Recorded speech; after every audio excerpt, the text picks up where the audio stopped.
So, welcome to the second talk in our Human Discussions collection, where we chat with inspiring people all about humans, human brands, humans as consumers, and much more. You get the common thing, right? So, my name is Kate Nightingale, and I'm a consumer psychologist and founder of a human experience consultancy called Style Psychology. And we are working with retail, hospitality, and tech brands across brand strategy, customer experience, and innovation. And our mission is to create a better world by making brands more human. Today, I'm super excited to say we are joined by Tracey Woodward, a super incredible leader in beauty and consumer brands. She has a wonderful career, which seen her revamping brands like Urban Retreat, Aromatherapy Associates, M&S Beauty. She's also on the executive board of the Cosmetic Executive Women. So basically, superpower women, helped a lot of amazing startups. And she's honestly the best person to learn in terms of the holistic view of the business. And this is what we were really kind of discussing with Tracey when we were preparing this talk, is that we really kind of need to see this big, huge shifts that are happening due to this pandemic and how they impact the rest of the business. So, Tracey, please tell us, firstly, what have you learned in this lockdown? A couple of things, actually. I thought a lot about failure. Having just recently gone through a divorce, and leaving Holland Barrett, and being older and wiser, I've kind of thought about all of the great lessons I've learned when I've failed at something.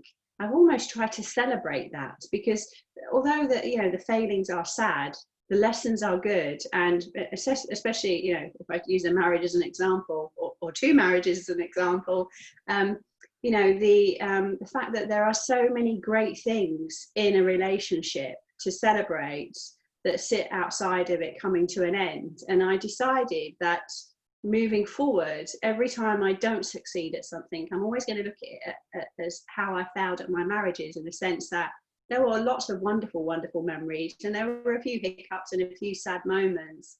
But actually, the joy in learning and doing and engaging is so much more important at times than the end task, because a lot of the time we don't get there. So celebrating failure is one thing I've really thought a lot about.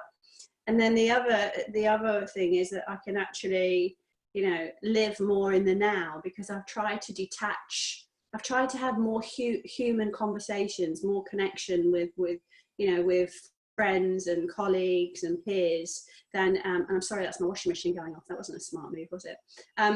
So if you can hear that in the background, it's not a helicopter. It's just life. Yeah. So no glory.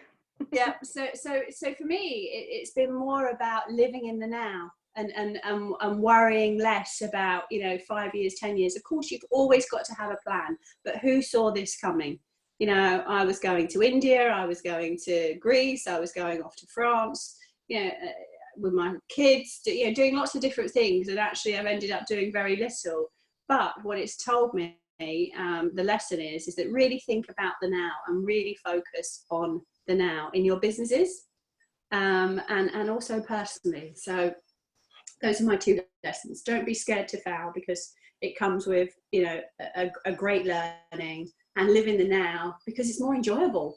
It's physically less worrying, less emotionally draining. So yeah, those are my two personal ones. And dance. Yeah, those are beautiful lessons, and they certainly lead us nicely to my next question around health and wellness. And obviously, it's not only you that have figured out that actually this is one of the most important things, and we have all been heavily investing in various areas of our health and wellness. But how does that therefore translate into retail, into brands, into shopping experience, and how can we better embed it in our businesses? Well, I think that what we're going to see a lot more of is, I kind of feel like, religion at all levels has expanded greatly. But the religion of spirituality and energy is more so. People are very much driven now, thanks to the 1 meter or the 2 meter, social distancing. There's that energy. We're all looking at energy. How does that person's energy feel? How does, does that employer make me feel comfortable here? Am I right in this shop? So I think that the kind of energy is something that we've all tuned into. I mean, I'm hoping it's going to make for a better world, right? Because you can't. We've really locked into our senses more, whilst realizing that we have to take care of ourselves. And so, like if you want to go for a run, if you want to become you want to start running a marathon, or you want to do the couch to 5K, the best thing you can do is do it with somebody else, because you motivate each other. And I feel like that's what we've got happening in businesses and with people. We're looking more for community and authenticity and a place to belong, and brands to guide us on that journey. And I think the interesting thing about today is that most people that I speak to, I mean, I can't talk for the whole world, but most people that I talk to have actually said, I've realized I don't need so much stuff. And so I'm really going to think more, and actually financial security has suddenly become more important to me than stuff. And so I'm kind of turning the tide. So I think that from a brand perspective, the brands that can think about, building their tribes, creating human connection, delivering a positive energy, something that is going to lift your mood and spirits, not just, the feel-good factor of buying the new phone, but, actually the experience that takes place. I mean, Apple, did it so well years ago. But I think now we want more, and we almost want every store to be a little bit more like Apple. So I think it's going to be really interesting how brands are going to tell their story, because consumers now want to belong to something more than ever before. Wow, you touched on so many key subjects. My community obviously has been considerably growing in importance, and this has been further enhanced by the fact that we basically did not have all our belongingness fulfilled. So yes, obviously, but also part of that community is precisely what you said, is that energy, that vibe that we're getting from the place and from people. We can call it a vibe, we can call it an ambience, an atmosphere, an energy, whatever you call it, but that comes from, from a really good, amazing strategic design and really good thinking and understanding where you're coming from. But more importantly, one thing that you did touch on is that aspect of people and a team. And obviously you are a super inspiring leader, and you've led so many different types of people throughout your career. From what I've heard from anyone that I randomly somehow mentioned your name to, and they're like, oh yeah, Tracey, she's incredible. So how do you kind of create that amazing atmosphere for your team, and how do you really motivate them, especially with all those challenges that they have been going through personally within the last few months? Thank you. That's such lovely feedback. I'm very grateful for that. Thanks, Kate. I think that the challenge is, and of course I don't have any big teams right now, but I do have a collective that I work with, and the brands that I work with, which are all amazing. I think the thing is that how I started my career was really not knowing much. I had this sense of where I wanted to be, and of course I kept my cosmic shopping list of my life goals. But really, I saw myself working as Max, an area manager for a big cosmetic brand. And then I kind of got into, and joining Donna Karan and Aveda, got into the kind of spirituality and the energy of a brand and the sense of community. It was so powerful. But I think that one of the things that is essential to how I build and create teams is honesty, and mutual respect, and a lot of trust. And not being an academic and having to learn as I've gone along, and acquire knowledge, I always feel that every team member that joins me or works with me has something that I can learn, because I don't know everything, and I'm quite happy to admit that. And I think I have a few rules, and my rules are: if you don't enjoy working with me or in the business that I'm in, please come and see me, and I will help you find a better job. I have been in the industry for 30 plus years, and I don't want to see anybody unhappy in what they're doing. And actually, it's not good for you. It's not good for you emotionally, physically, mentally, and it's not good for the people around you. And in turn, it's not good for the company. So I would rather see you happy and help you go somewhere else. This is not, I'm not going to use it against you. I think that if you're working 35 to 75 hours a week, and a lot of us tip into the latter because we just love what we do, right? Or we have to do it, even though we shouldn't. Yep, I know the pain and the joy. The fact of the matter is you've got to be happy doing that. Joy is the first. It's the first thing you need in life to be happy. So come see me if you're unhappy in what you're doing. Let me help you find you the right job or a different job. And then the second thing is that I always try and hire people that are a lot smarter than me, because actually, my leadership team or even energetically, a great, lot to say for their selves marketing person is where, if you've got someone in your marketing team that always has something to say and challenges everything, I promise you'll push boundaries. So, as long as you can work with those individuals, because some people hate confrontation, actually, I see confrontation as an opportunity to learn.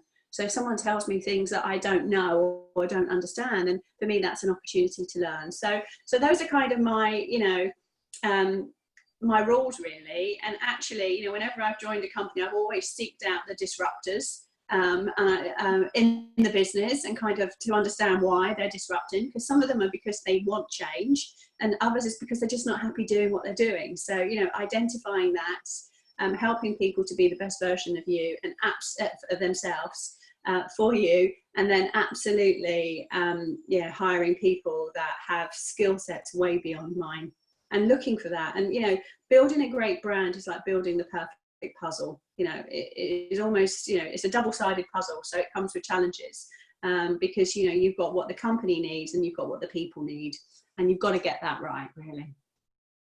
Yeah, that's amazing. And so you mentioned that obviously hiring people that are better than you in various disciplines and various kind of knowledge, that know more, but what else would you advise leaders, especially now in these times?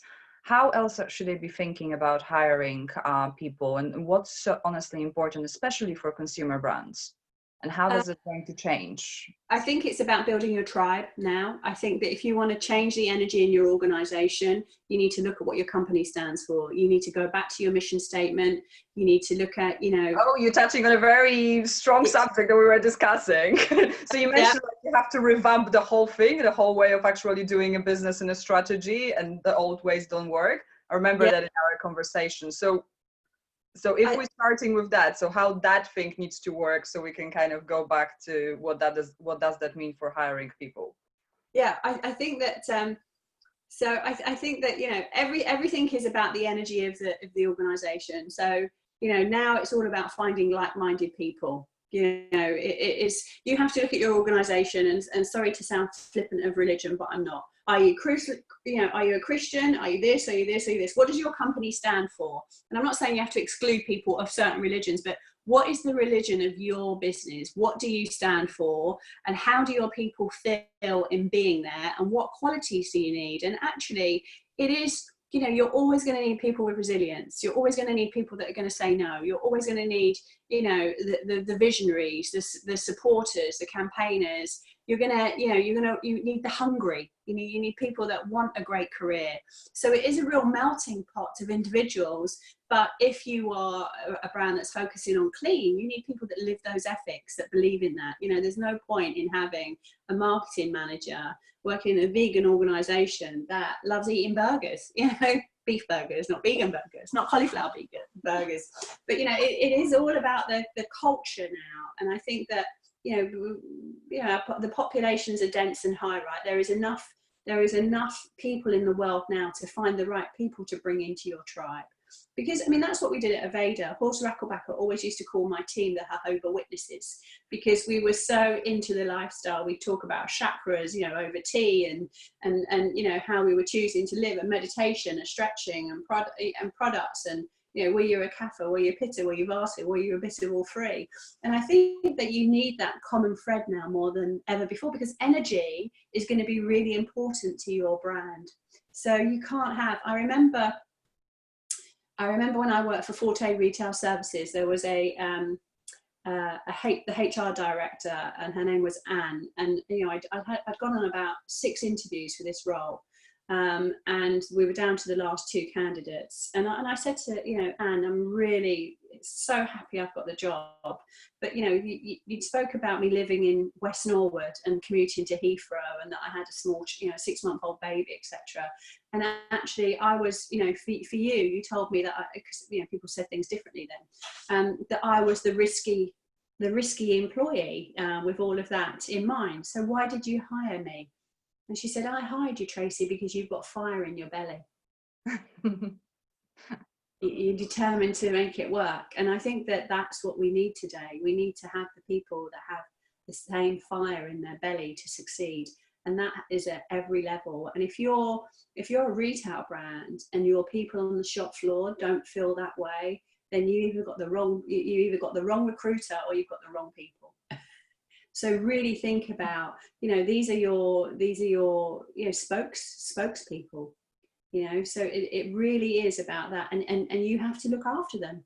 And more than ever before, you have to now come together as a team, as a collective. People need, they need to have faith in you. They need to have some hope. They need to know that you've got their backs, because, with everything that we're going through now, people losing their jobs, hand over fist, it's almost, this sense of belonging is going to become even more important. Really, really is, because, nobody wants to go to work in fear, because it freezes everything. That you're scared. When you're scared of anything in life in general, it stops you from getting out of bed in the morning. So, you have to make everybody feel like they belong. Otherwise, you're going to repel your customers. Wow. So you mentioned obviously about the internal tribe, but you also mentioned about the external tribe, so the customers. How do you believe, because historically they've been quite separate and there wasn't enough of this kind of free-flowing communication. And obviously with everything that you said, it seems like the underlying thread is actually there should be no divide, or should there? What do you think about this? I don't think there should be a divide. I think that your customers, again, let's come back to, shopping, engaging, recognizing is it's like watching TV, right? And if you look at Instagram TV, it couldn't have come out at a better time really for its full potential for people that were unable to shop. I'm sure when we look back and we study this, a big chunk of sales came from Instagram TV and the conversations that took place globally through this pandemic. But I think that consumers need a place to belong, and they want to be connected, and now they can be connected to a brand 24 hours a day. That was never possible before. You would go in and get the fix on the Saturday shopping or the Sunday shopping or the late night shopping. Now you can follow a brand like it's your best friend, and you can get to know the founder. You can try the products. You can meet the team. You can see the fans. You can see fellow customers give their views and opinions. And so suddenly we've got this new type of tribe, and with communities being more lonely, perhaps more isolated, less couples are getting married, less people are living together, we're almost going to belong to the brands that we choose, and some will come through our entire lives and some will drop off at different stages. And I think that that's really interesting, and I think it's really important. Kate, you know how I always bang on about the demographics. I hate that, they're 25. Me too, thank you. 30,000 a year.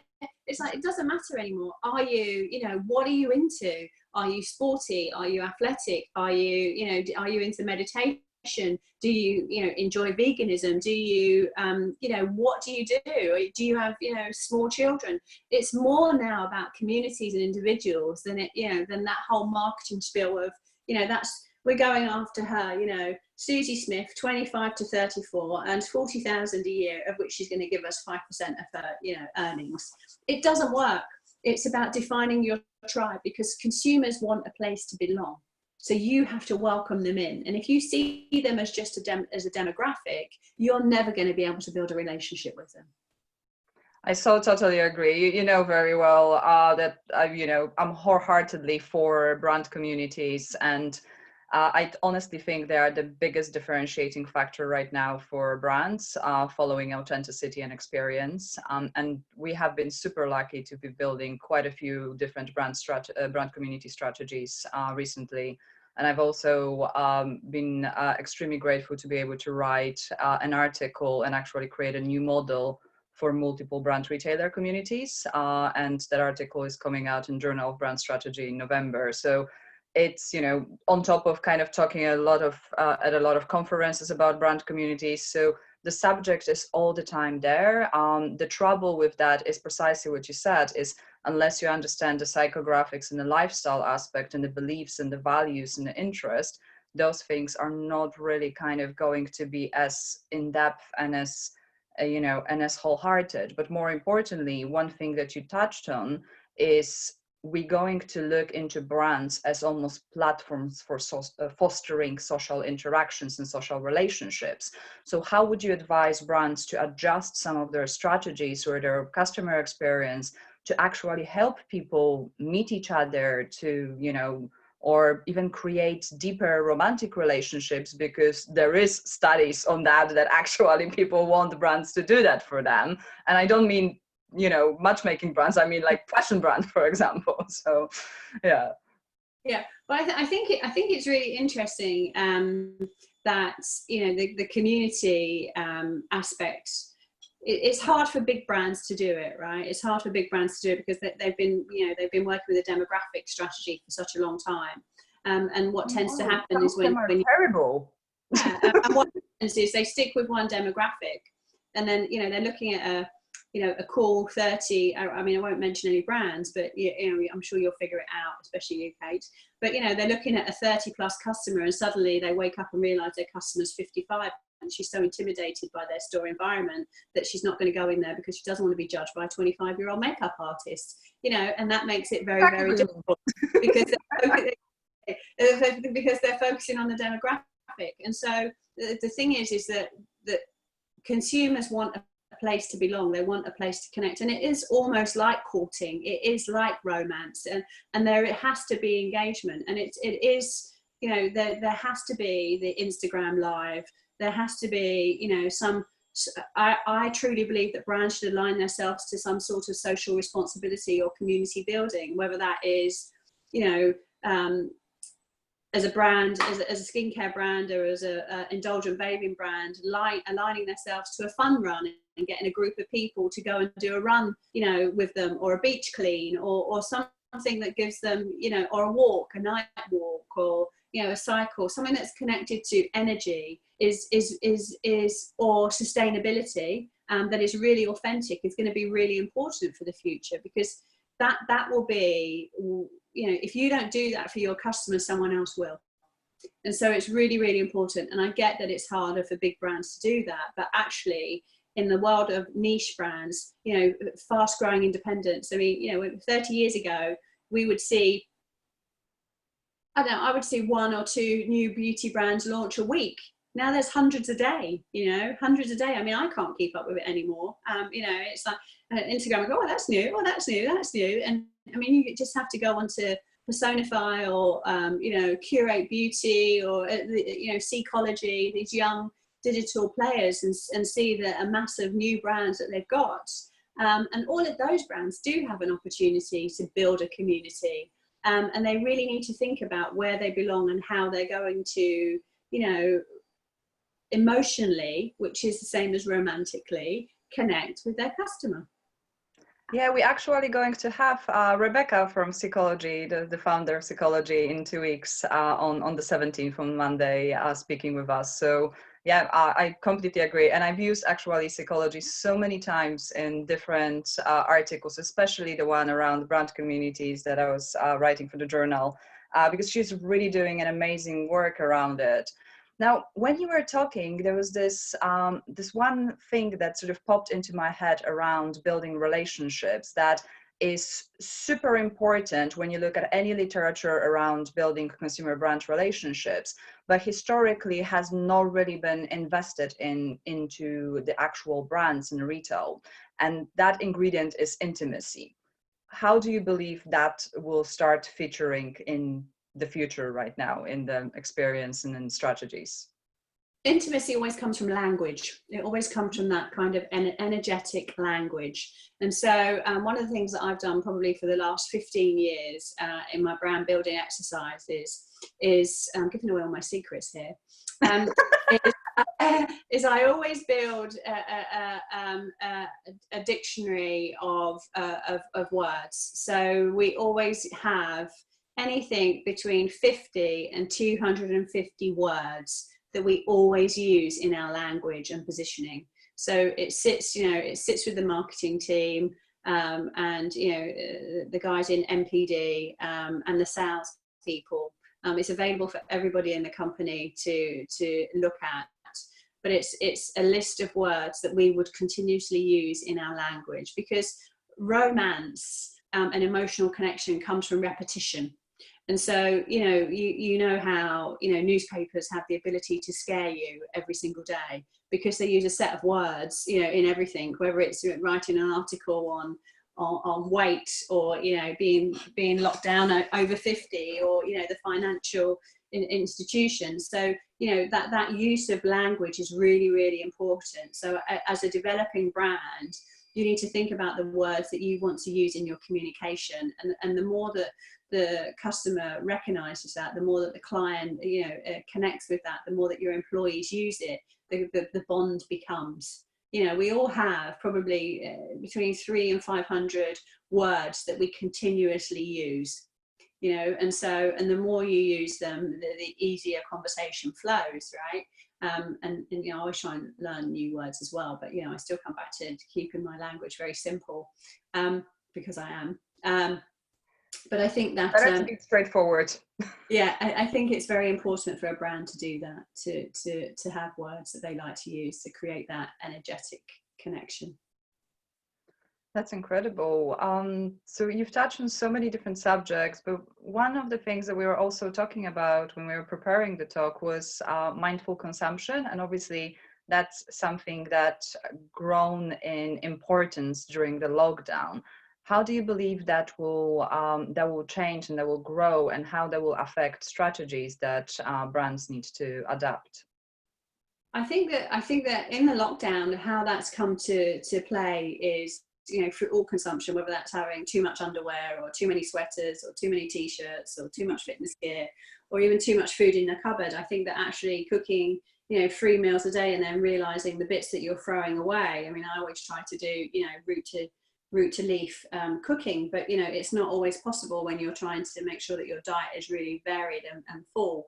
And actually, I think as well, what we've done as consumers, we've probably lent into our favorite products more so, and we've been able to observe them, whereas before we're time poor and we're cash rich, so we buy stuff and we don't observe the usage or the time that we take to engage with that product, or even if we use it at all. And I think that in lockdown, a lot of people have gone to their favorites, the things that they love to use, the reason why they've used them.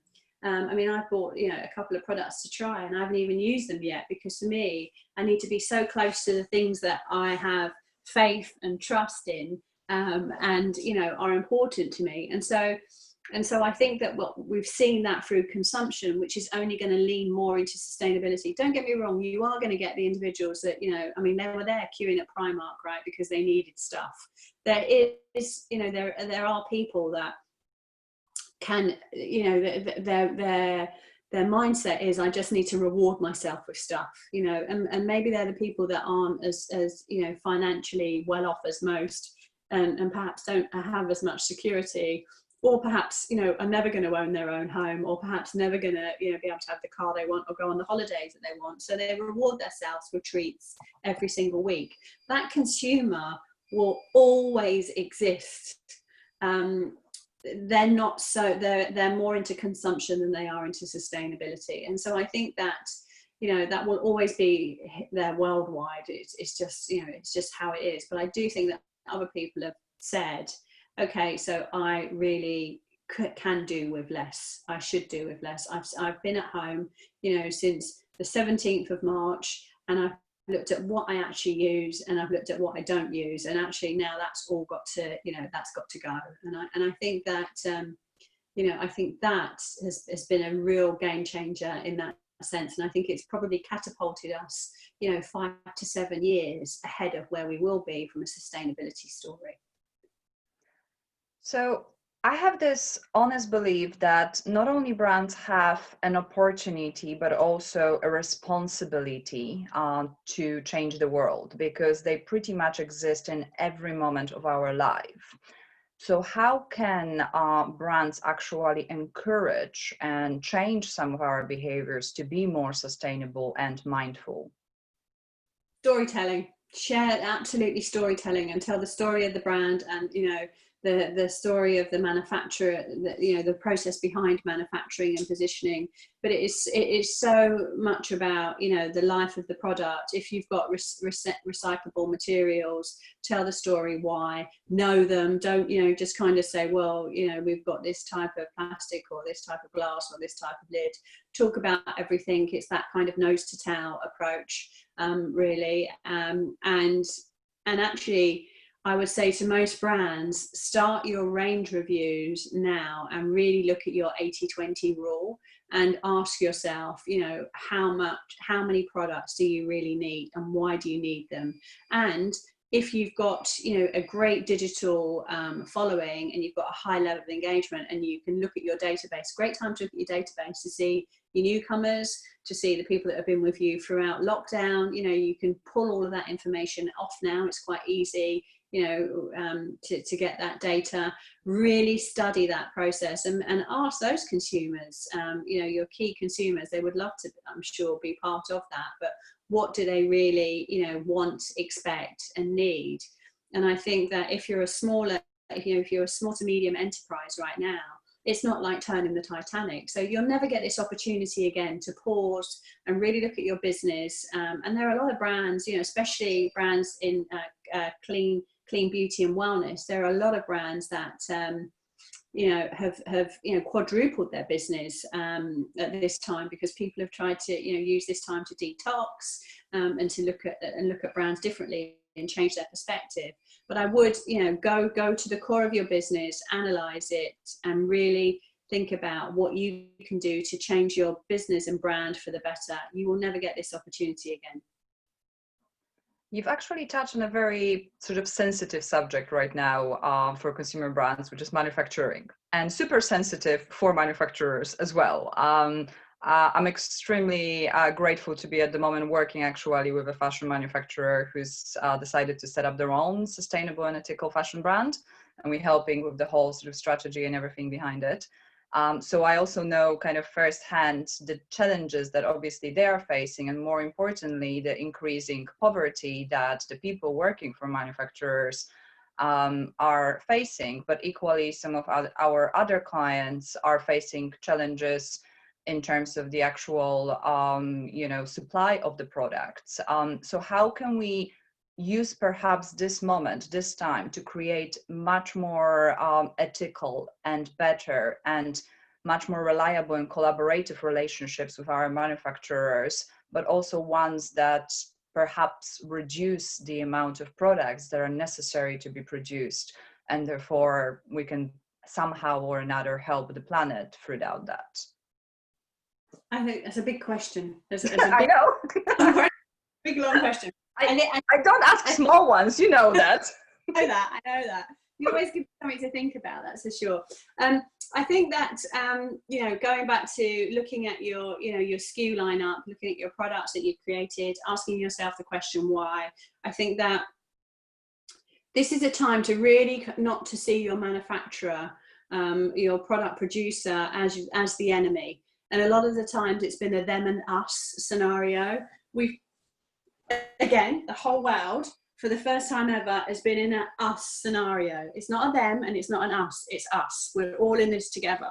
And I think that we should use this thought process and use this energy to think as us, And so I think that, again, the opportunity for transparency, honest conversations, to diversify in your positioning and your beliefs, to look at how we're going to, sustain the natural world and the difference we're going to make, and actually the impact on others through our purchasing of products is going to be really, really important. And again, I say it's not important for everybody, but it is, with this spiritual awareness and this energetic change, I think that it's going to be more meaningful to a lot of consumers. And so for the first time ever, if you don't have a great relationship with your manufacturer, you absolutely should today. This has to be us conversations. And I think that, really look at storytelling on your brand, where the ingredients are from. And I can talk about beauty, but also from a fashion perspective, how many times does that have to be dyed? How is that created? What happens to the offcuts? Really think about every single level of manufacturing, because it's very easy when you're, gung-ho and going somewhere, it's very easy to forgive or forget, the waste or what goes on behind the scenes. But if you want to stand for something, you've really got to stand for it now. Authenticity is going to be so important. So I would really ask the questions, if you're buying frankincense, find out where it's coming from. If you're buying silks, find out how they're made, how they're woven, how do you impact, if you only take half a production, where does the other half go? Can it be used for good? A brand that I really love and admire and respect is Sana Chardin, in a sense that she's created beautiful fragrances, but she's looked at all of the byproducts from the ingredients that make the fragrances and how she can give back to cooperatives and communities. And actually, for me, she's a game changer. She's a rainmaker, and I totally respect the team that have really looked at that and stayed true to their beliefs and haven't compromised. And I think that if you want to be a sustainable brand now, you've got to turn over there's no, turn a blind eye. You've got to turn over every stone and take ownership for that. And you need to have a relationship. You need to be in it with your manufacturer to be able to do that. That's incredible. And it's certainly something that I'm so aligned with, in a sense that we have been seeing, obviously, a lot of brands that tend to just have a conversation or say that they do something that's really good, but not very few are actually acting on those on those words. But more importantly, hardly any are involving all of their people and all of their customers in that ability to impact the world. And it's this kind of free thresholds that we have noticed that brands kind of are slowly starting to adopt. And that's something, we're obviously working with this new client on as well. But let's flip the coin. So we talked about manufacturing. Now, where do we sell? Direct to consumer or wholesale or both? What's happening with that? And has that kind of been uptaken and changed a little bit through this pandemic? I think that retail has obviously changed because it's been closed for such a long time, and a lot of the big retailers don't have great digital plays. So not a few have stayed connected and been able to tell the stories, but nothing that's kind of really blown my socks off. If I'm kind of ordering digitally, then I'll that's where I'll go. For convenience, I'll go to an expert there rather than go to perhaps a retailer, in my mind. So do I think retail will exist forever? Yes, I do. I just think that they have to rethink about what they're doing and how they're doing it. I kind of have a bit of a chuckle to myself, because if I can go back to Apple and use them as as my case study in my mind, is that I love the free flow and the easiness and the knowledge and the conversation when you go into those stores. I don't always love the queues, but I love that part of it. And yet when I go into retailers, it's all over the last couple of decades, it's all been about cramming more stuff in, more stuff. And actually the the luxury of shopping is, you know, and it's one of our old urban retreat, which George came up with, taglines, which is time, comfort and space. And actually for me, that is the luxury of shopping. I want time to browse and engage. I want space and I want comfort. I want to, you know, I want a nice changing room that I'm not going to, you know, as I try the clothes on, it's so hot in the changing room that actually I'm perspiring and I'm scared of, you know, marking the clothes, or actually by the time I get to try the dress on, my face is so red and my hair is so, you know, sweaty that I don't feel great. You could, you know, you could have someone dress me and I still wouldn't feel good. So I feel like the stores have to think about, you know, time, comfort, space and connection more than ever before. And those that offer experiences and workshops, you know, the fact that, you know, someone like Harrods in their beauty hall has got an amphitheatre now where they're going to be able to bring in speakers, obviously not appropriate for now, but certainly appropriate for the future. And I think that that is, you know, the community. So if I was, you know, if I was any retailer, I would be looking at taking out and not adding more in, because we don't need more. We need to understand why we want to belong to that brand, why we want to drink that tea, why we want to, you know, wear those socks, why we want to wear those trainers, why, you know, how is that bikini going to make us feel? And I think that, you know, that is what's really, really important. And having knowledgeable staff that really care about the departments they work in and want to be there and are looked after by the, you know, by the employer is going to be really, really important to that experience. And actually what I'd love to see is more beautiful cafes in you know, dwell times that are slightly different. It's social.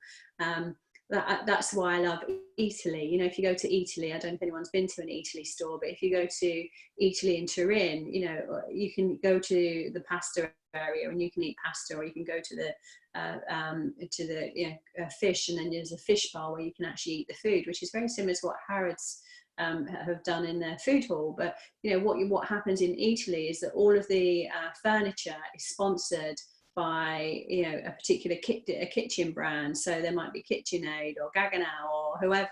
I mean, a lot of them are Italian, but you know, they're all there. And so you get this whole lifestyle experience that you can, you know, you can buy into. And actually, you know, they say never go into a supermarket hungry, but actually never go into an Italy and eat, because once you eat, you want to buy even more.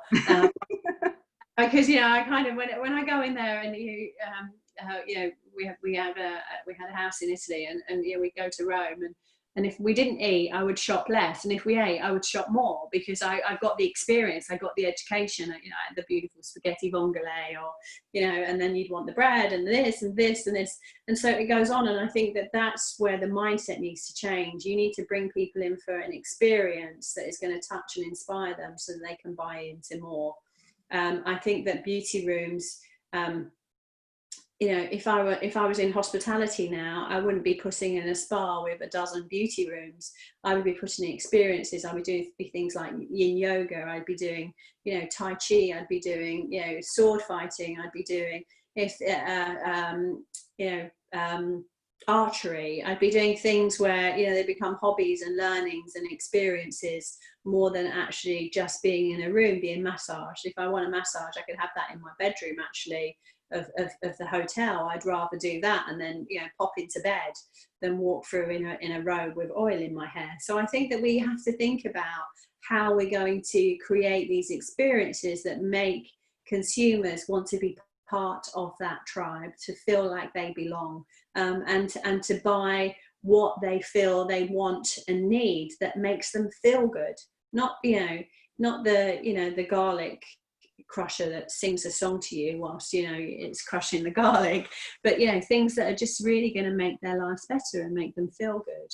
And that joy will only be really captured when it's delivered with experience and kindness. So you mentioned a lot amazing changes in the physical retail, and obviously there's plenty of catastrophic news saying that there's no point of having any physical stores or anything like that. But we're clearly seeing that there's a lot of brands that are leaders in the market, as well as smaller brands that decide to go into still the physical retail, but perhaps think about it in a different way. So how do you honestly believe that will change? Will it still be important? Will it just need to reshuffle in its form, or what's going to happen? I think it needs to be rethought, Kate. I think that, and again, a model here that I would share with everybody, and I think that you can get it somewhere. I think Harvard published a paper on it, was the Glossier model. What Glossier did in building their communities, they created a digital brand and conversation, and then they put stores in where people could come and hang out and be, and it wasn't just about buying one product, it was about checking everything out and being informed. And so if I was a beauty brand, and I think that most of the people probably listening to me talk today are, I would say, dig out the Glossier model, because that certainly is the future, and they've delivered success, and I think that high level of engagement is really, really important, that connection, and power to them, and life today needs game changers. And so I would say if you don't believe in your brand and you don't feel that you can be a game changer, if you're just going to be a Me Too brand, really don't bother. Mm-hmm. Go and spend your money traveling, because you're gonna bleed and hemorrhage money to be like everybody else. The idea is that you bring a product out to be different to everybody else, to know what you stand for, to take a different perspective. So I would say, and it's hard work. Every brand that I've ever built has required me to work, on a good day, 10 hours, on a bad day, 18 hours, when there's things and there's deadlines to be achieved and there's people to talk to, and you're in international markets. It's not easy to do. So if you just want to be the same as everybody else, really don't bother. Yeah, totally agree, honestly. Now, Tracey, any final thoughts before we move to questions from the audience? No, I think that I think that a great way to connect with what you feel your brand stands for is to ask the people around you for honest feedback on how do they perceive your brand, and almost ask for that feedback. They can send it to you anonymously if it's going to make them feel better, but anything that give people the opportunity to view, because to view and have a conversation, because we spend a lot of time when we build a brand selling our dream, and sometimes we talk more and listen less, and actually what we need to do as we grow and expand and evolve is listen more and talk less. So that's probably my piece of advice. I so agree. We've been just working with one of our clients on revamping their brand strategy and their customer profiles. And actually, one thing we did is to check with their employees and with their customers separately, what do they believe and how they rate certain brand personality characteristics. And obviously, as expected, there are huge differences between the two groups. Maybe not that drastically huge because the brand is good, but generally there are considerable differences, and it does show really amazingly where you need to go. Now, we have a few minutes left. You've got to narrow the line. If there's a big divide, you've got to find a way to bring that closer all the time. And you've got to put disciplines in place to do that. And so does it bring it together? Does it connect? And constantly be asking that question of your team and of yourself. Totally. You are speaking my language, honestly, all the time. That's amazing. Thank you for sharing your knowledge. Now, do we have any questions for Tracey? If anyone has any questions, just turn on your mic and ask.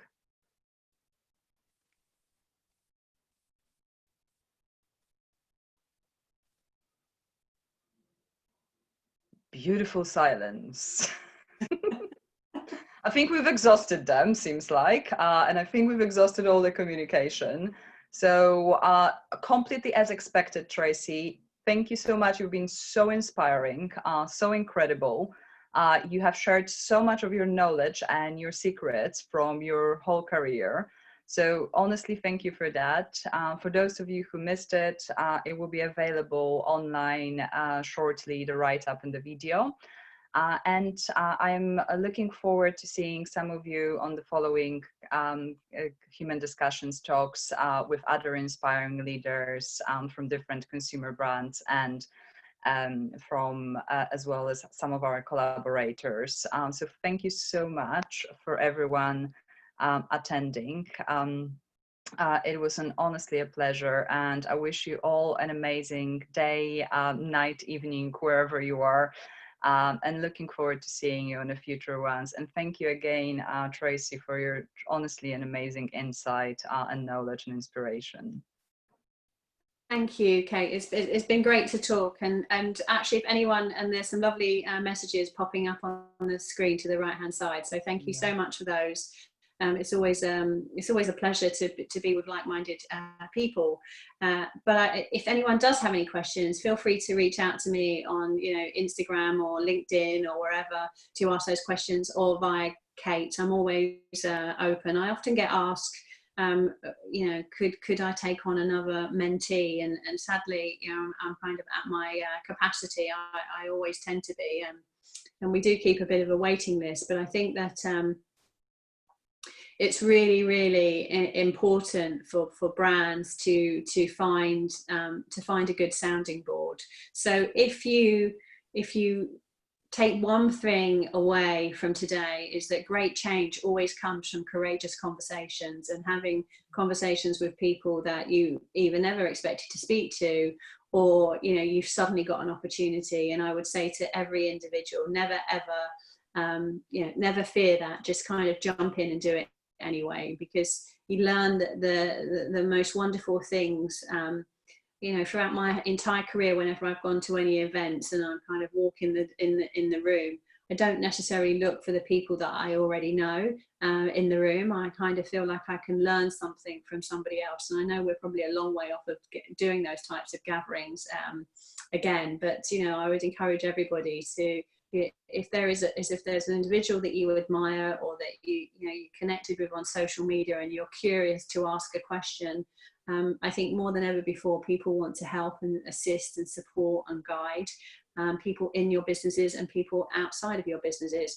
Seize that opportunity, really, seize it with all hands and ask the questions, because we are more emotionally open than ever before, and so we want to help. And so, yeah, if there's something that inspires you, or you've got a thought of the day that you'd like to be enlightened on, then I think you should reach out to whoever you feel can give you that answer.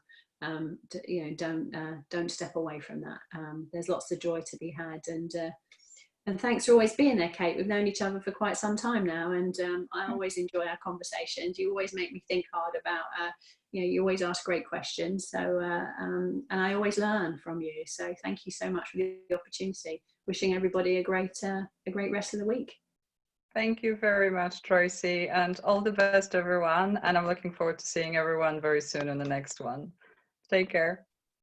Thank you. Bye. Bye.